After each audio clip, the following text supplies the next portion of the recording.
Mr. Alvin is an employee in Chennai. He resides in a rented house for which he pay monthly rent of 4,000. Alvin ചെന്നൈയിൽ work ചെയ്യുന്ന ഒരു employee ആണ്. അവിടെ ഒരു rented ഹൗസിലാണ് അയാൾ താമസിക്കുന്നത്. റെൻ്റായിട്ട് മാസത്തിൽ 4,000 രൂപ കൊടുക്കുന്നുണ്ട്. He receive house rent allowance from the employer at the rate of 5,500 per month. അതിൻ്റെ ഭാഗമായിട്ട് അയാൾക്ക് കമ്പനി അല്ലെങ്കിൽ എംപ്ലോയറുടെ കയ്യിൽ നിന്ന് ഹൗസ് റെൻറ്റ് അലവൻസ് കിട്ടുന്നുണ്ട്. എത്രയാണ്? മാസത്തിൽ 5,500. Along with HRA his monthly salary consist of following. HRൻ്റെ കൂടെ തന്നെ അയാളുടെ ബാക്കിയുള്ള മാസത്തിലെ സാലറി താഴെ കാണിച്ചിരിക്കുന്നു. ഒന്നാമത്തത് ബേസിക് പേ ആണ്, 12,000. മാസത്തിൽ 12,000 കിട്ടുന്നുണ്ട്. രണ്ടാമത്തെ ഡിയർനെസ് അലവൻസ് ആണ് 4,000 per month. His monthly salary consist of following എന്ന് പറയുന്നതുകൊണ്ടാണ് എല്ലാം മാസത്തിൽ എടുക്കേണ്ടത്. ഓക്കെ, 4,000 രൂപ DA മാസത്തിൽ കിട്ടുന്നുണ്ട്. മൂന്നാമത്തെ യൂണിഫോം അലവൻസ് 200 രൂപ വെച്ച് മാസത്തിൽ കിട്ടുന്നുണ്ട്. ബോണസ് 1,000 രൂപ വെച്ച് മാസത്തിൽ കിട്ടുന്നുണ്ട്.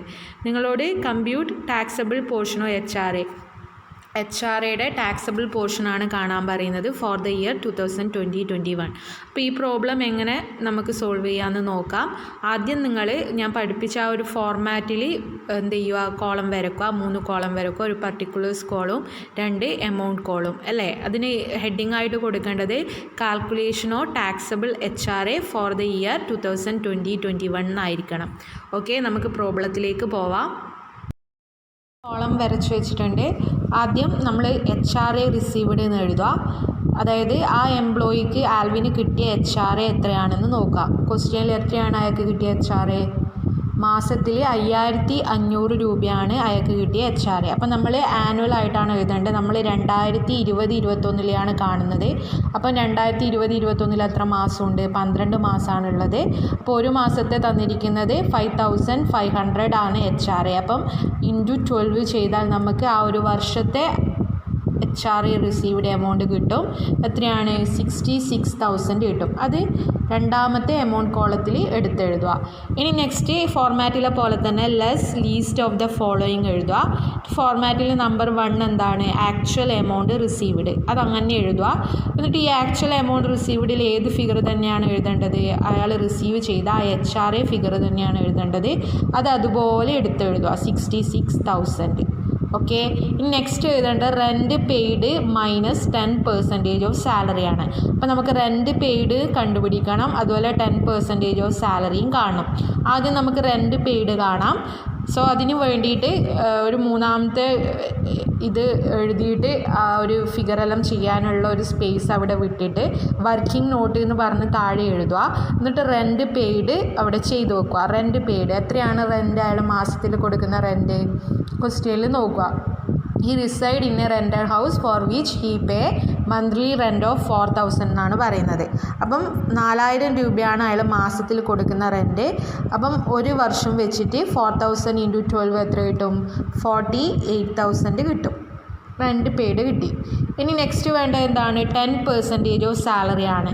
സാലറിയുടെ 10%. അതിനു മുമ്പ് നമ്മൾ സാലറി കണ്ടുപിടിക്കണം അല്ലേ. അതിനു വേണ്ടി ആ വർക്കിംഗ് നോട്ടിൽ salary for the purpose of HRA എഴുതുക. Then salary. ഇവിടെ ക്വസ്റ്റ്യനിൽ along with HRA his monthly salary consist of the following എന്ന് പറയുന്നുണ്ട്. അതായത് HRൻ്റെ കൂടെ അയാൾക്ക് കിട്ടുന്ന സാലറിയിൽ വരുന്ന കാര്യങ്ങളാണ് 1 മുതൽ 4 വരെ കൊടുത്തിരിക്കുന്നത്. അപ്പോൾ അതിലെ എല്ലാ ഫിഗറും നമുക്ക് HRAയുടെ പർപ്പസിന് വേണ്ടി എടുക്കണ്ട.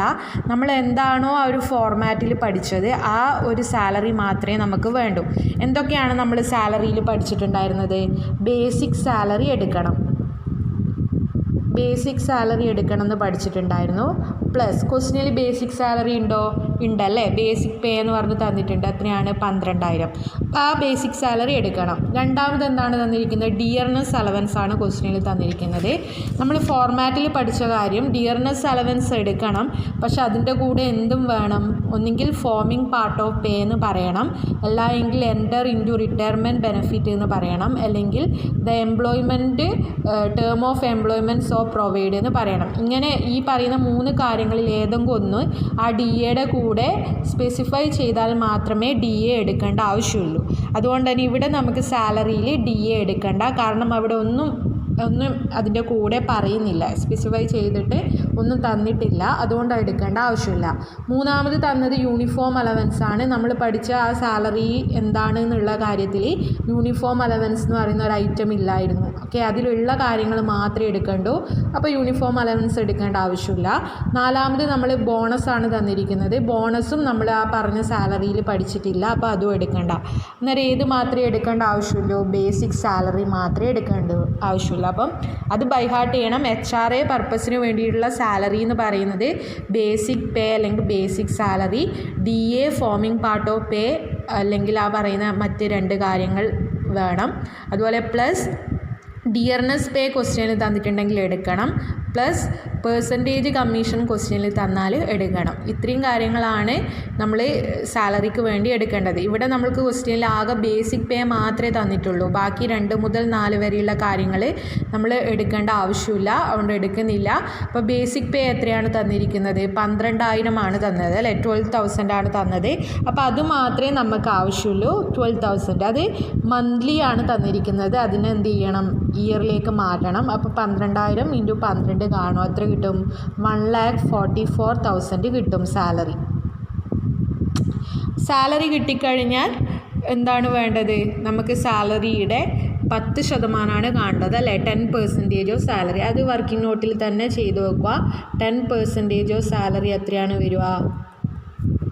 10% ഓഫ് 1,44,000 എത്ര വരും? 14,400 കിട്ടും. അപ്പോൾ 14,400 കിട്ടും. അപ്പോൾ 2 ഫിഗർ നമുക്ക് കിട്ടിക്കഴിഞ്ഞു. റെൻറ്റ് പെയ്ഡ് എത്രയാണ് കിട്ടിയത്? 48,000, 48,000. അത് ഇവിടെ എഴുതുക, 48,000. 10% ഓഫ് സാലറി എത്ര കിട്ടി? 14,400 കിട്ടി. അപ്പം 48,000 14,400 മൈനസ് ചെയ്ത ഫിഗർ ഇവിടെ എടുത്തെഴുതുക. എത്രയാണ്? 33,600 കിട്ടും. ഓക്കെ, ഇനി അടുത്ത കാണേണ്ടത് 50% ഓഫ് സാലറി ആണ്. സാലറി നമ്മൾ HRA പർപ്പസിന് വേണ്ടിയുള്ള സാലറി ഓൾറെഡി കണ്ടുപിടിച്ച് വെച്ചിട്ടുണ്ട്. എത്രയാണ്? 1,44,000. അതിൻ്റെ 50% കണ്ടാൽ മതി.